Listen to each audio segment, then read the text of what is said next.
Hello, my dearest confidants. It's been a minute since I made a video. I saw a post on Facebook from an account that I follow and admire that I disagreed with, and I want to talk about that with you. And the cover art is the quote that wisdom disappears when anger enters, and I disagree with that because wisdom is not a feeling. So it doesn't depart because something else has come along.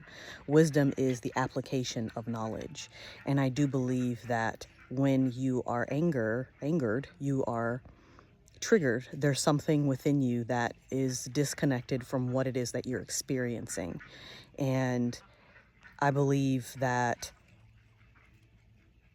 the anger is a tool. It's a message. It's just information telling you that there is a disconnect. And when you grow up with disconnects, there's a couple of different ways that you handle it. You either get withdrawn or depressed, or you decide to cover it up with anger. And I feel like anger is a cover emotion. And I wholeheartedly believe that because that's been my experience. When I was a child, the only way to be heard was to get angry. And I'm not talking about me, because I wasn't allowed to be angry when I was a child. It was my parents. When they had something that they had to tell us, they waited until they were angry, and then they would tell us. And so that's a way of handling conflict and situations, but that's not the best way, right? Because when you have that buildup, that means that you've denied something, an experience, for a while, right? And so then it builds up. The other way that anger comes in, especially for me today, is I'm saying something, right? And there's a miscommunication of some sort. And so then sometimes I get angry because of the way someone responds to me, or the type of words, or the tone, right? And that is telling me that it's either triggering actually my fear of abandonment, or not being heard, or things like that, right? But it comes up as anger sometimes, not always, but sometimes, because now I'm able to catch it. And without going too far into the weeds, that tells me that there is a deeper issue within myself, not with the other person, within myself, that I need to explore. And so the wisdom part of that is coming in and saying, you know what, I'm angry right now. I need to remove myself from this conversation, take some time to reflect, and then we can come back when we both have processed that rawness, right? And I'm trying to really get better about processing the rawness, so that way I don't react instead of respond. And I find that this has been helpful for me, retract myself from the situation, excuse myself from that, like, hey, I need a moment to process this. And, this is really emotionally intelligent. This is where emotional intelligence comes in, is that you're able to say, I'm angry right now. Let me step back from this. Let me reflect and come back to it. Running away is when you don't return to the situation and have that conversation that you need to have, right? And so anger is a feeling, and wisdom is the application of knowledge.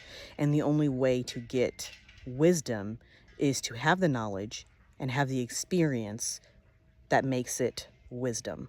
It turns it, it changes it. You can know something, you can study it, but until you've experienced it, you don't truly understand it. And wisdom is the understanding of the knowledge. It's that next step in the evolution. And so when you get to the point where there is wisdom, it doesn't depart. It only grows. You can't detract from wisdom. And so I thought that post was very generic and surface level. And there was no explanation behind it. And so I chose to explore it in the way that I had experienced it. And I did have a healthy conversation with somebody else in the comments about it. And there was no hard feelings. And so it just, a lot of people have that assumption that because someone's angry, they can't also have the emotional intelligence, have the wisdom. And those things are not actually synonymous. And we need to get to a place where we can understand that about ourselves and understand that about other people. When you react, that's when there's the issue. It's when you retract, reflect, and then respond. That's where the wisdom is. And the wisdom in that moment of anger is to say, I need to remove myself from this situation so I can understand really what's going on here from my own perspective. And I've truly found that to be helpful. Something else that I learned about myself within that post today was using terms like I disagree can lead to conflict that's unnecessary.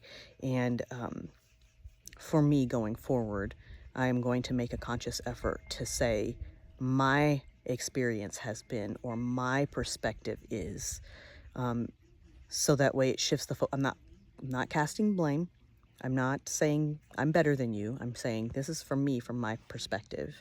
And I had another incident that was able to be peacefully resolved by saying, hey, look, like something that you're saying could be misconstrued as derogatory because that's the way that it was originally intended. What is your intent? And yeah, asking those questions is extremely helpful for yourself and for being discerning and having wisdom when you're in the midst of conflict, especially if someone won't let you walk away from a conflict. It's really important to make sure that you stay questioning, because that means that you're still open. I love you, my dearest confidant. Until next time.